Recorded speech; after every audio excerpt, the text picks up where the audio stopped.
These public buses move people around this remote corner of Ecuador. My final night in the country, I stay in the wonderfully named town of Zumba. This is all on the Amazon side of the Andes, so it's hot and humid again, mountains and jungle.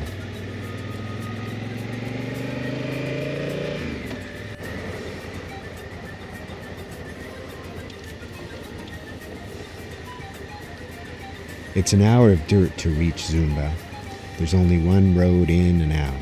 Another hour of dirt to the quietest and easiest border crossing of my trip at La Balsa, Peru.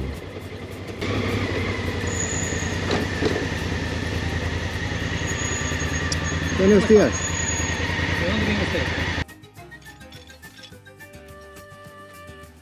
It takes me 3 or 4 days to reach Cajamarca, where I have to deal with my USB charger, this blue unit that quit working a week ago.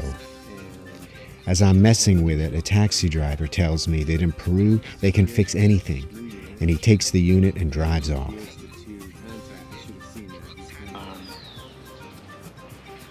This hotel, this kind of nice, they call it a finca, and it's just on the outside of, look at the guy's great old VW. He bought that new, I think he said in 1970. And he's got these great dogs. There's these hairless guys, and then there's, he's got, I don't know, 4 other dogs. They bark a lot, but it's been fun hanging out with them. At the finca here, they took all my clothes, including my riding jacket and my riding pants, and they're washing everything. So I'm wearing my one fancy shirt. All right, He returns to tell me his friend couldn't fix it, but he bought me a charger that was designed to go in a cigarette lighter, and his friend rewired it to work with my connectors.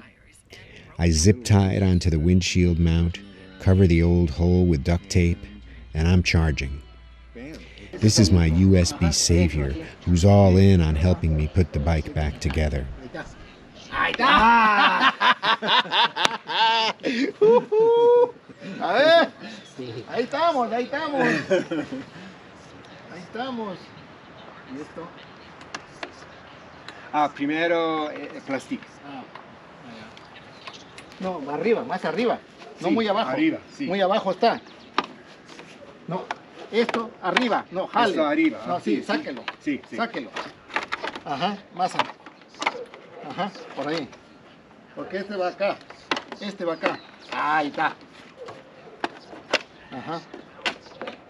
Ahí está.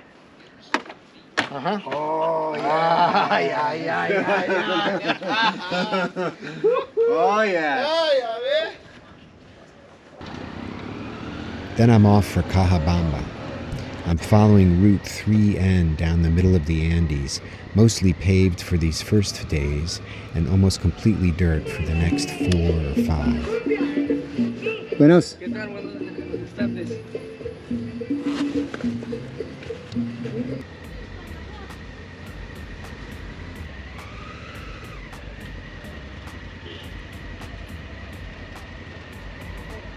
Elections are held while I'm in Peru, so lots of buildings are painted with party slogans and candidates' names and faces. Loving Peru is one. Another party's symbol is the ubiquitous hat. Another is a shovel.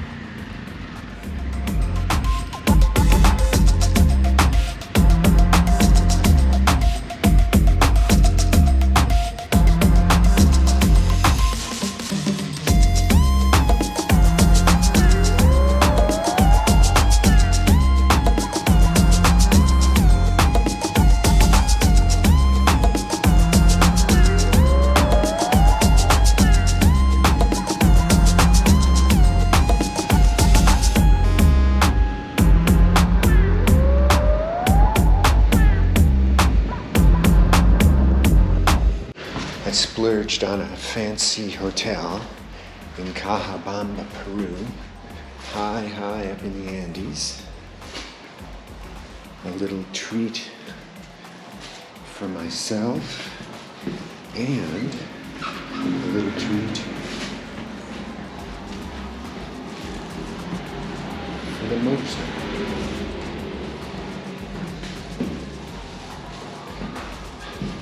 Buenos. Buenos días. Ah, buenos días. ¿Cómo amanecido? ¿Bien? Sí, muy bien.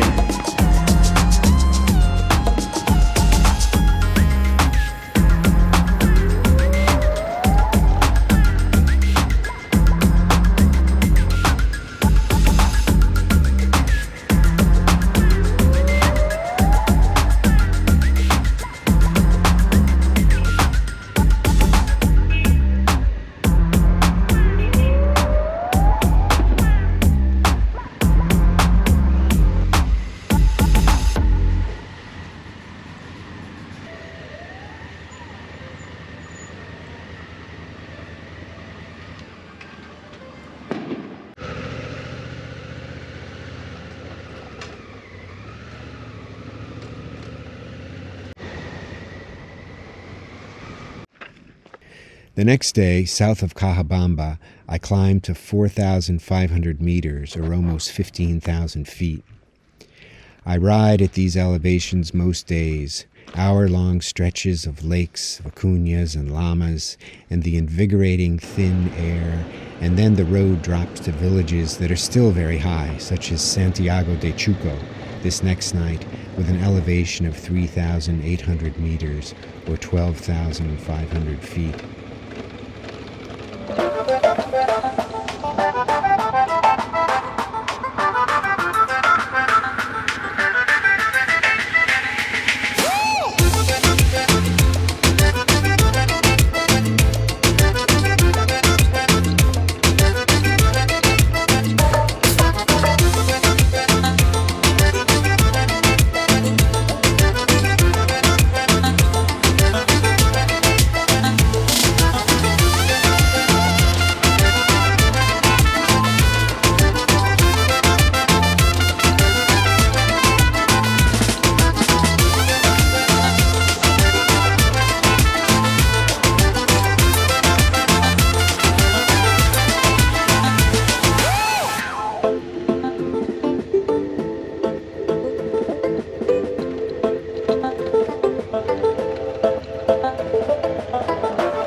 A few villages have grand entrances and a few hundred meters of pavement.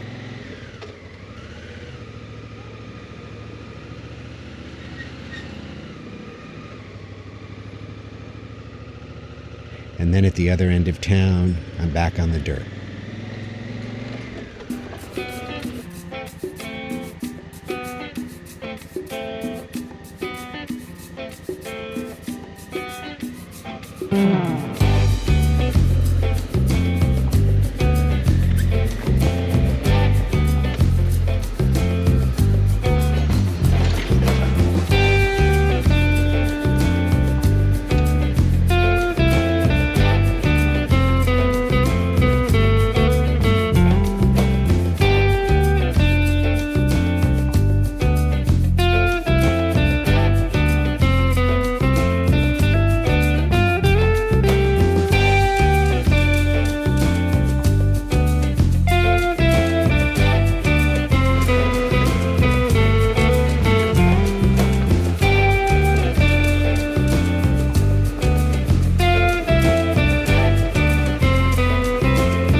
As usual, my two maps mostly disagree, so I frequently consult the locals.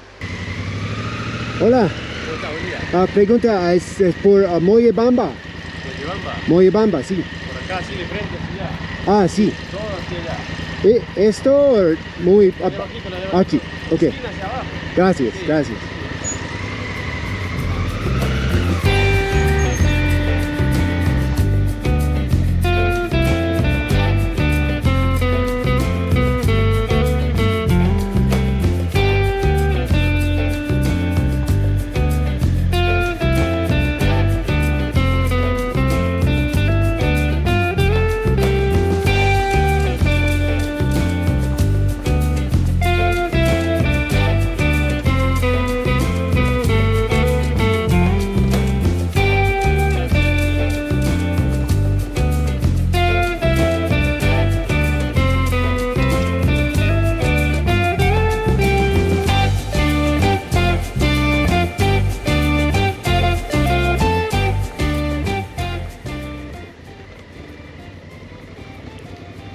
These signs tell you to honk your horn at tight curves as if an oncoming truck will hear my horn. My new friend Jacob, who is bicycling the length of South America and such a human dynamo that he keeps catching up with me, wrote in his weekly report from the road that in Peru, a honking klaxon can be a friendly greeting, warning, order, apology, or legal disclaimer. It's only possible to know which is which after the situation has played out.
Voy a Cabana.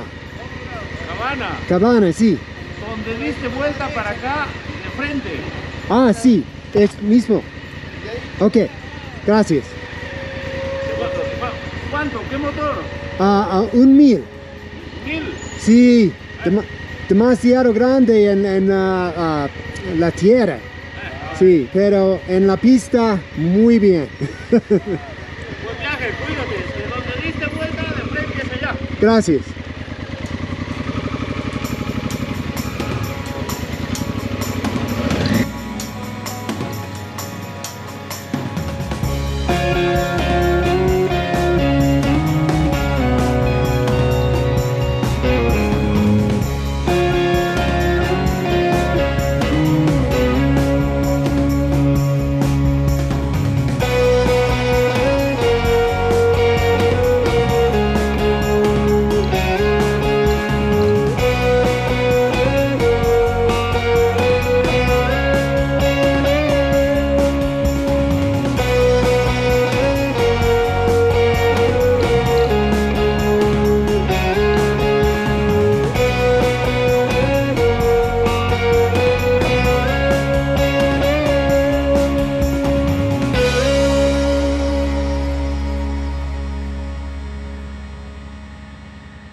Between Cahabamba and Santiago de Chuco, I pass through one of the many small towns where the road does not become paved.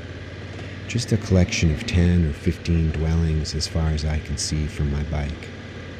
A town where it's easy to believe there's hardly any life beyond the struggles of subsistence farming on steep inclines at high altitude. But right at the end of it, there's a store, so I stop for a bottle of water and a little food. It's a tiny adobe and cement structure with a corrugated metal roof that lifts up with every gust of wind and then slaps back down. Like a lot of these little stores, there are bars on the front, so you can't go inside. A woman in traditional dress and a tall hat is standing outside the store, along with her daughter, 15 or 16 years old, in a spotless and pressed school uniform. We say good morning, but they mostly ignore me, the two of them whispering at the bars, and I stand back a few paces, looking past them inside the dark store. I see water and soda, some candy and chips, basic groceries. I don't see peanuts, which I'm hoping for. For a couple minutes we wait like that, the two of them still whispering, no one showing up inside. But then the shopkeeper appears. She has 5 small cardboard boxes, glossy black, and through the bars she and the woman and the girl lift off the lids. It's jewelry, each necklace or pair of earrings sitting on cotton padding in the box. And it's surely something for the girl. I feel the intensity of that whispering, the emotional stakes of this moment. They examine each piece, and through the terse conversation with the shopkeeper, I can feel how wildly important this is to the girl. There's no purchase. The mother and the girl walk away. The shopkeeper fits the lids to the boxes and sets them down. I ask about peanuts. She doesn't have any. Bananas? Sold out. I tell her I'll take a bottle of water. I then notice a small poster from a stationery company saying that they sell pens and pencils here, school supplies. Over my shoulder, I see that the girl and her mother have stopped, and now the girl is running back toward the store, looking brighter than when she walked away. I step aside and she says something to the shopkeeper through the bars. Some agreement is reached, and she rejoins her mother, glowing.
Buenos.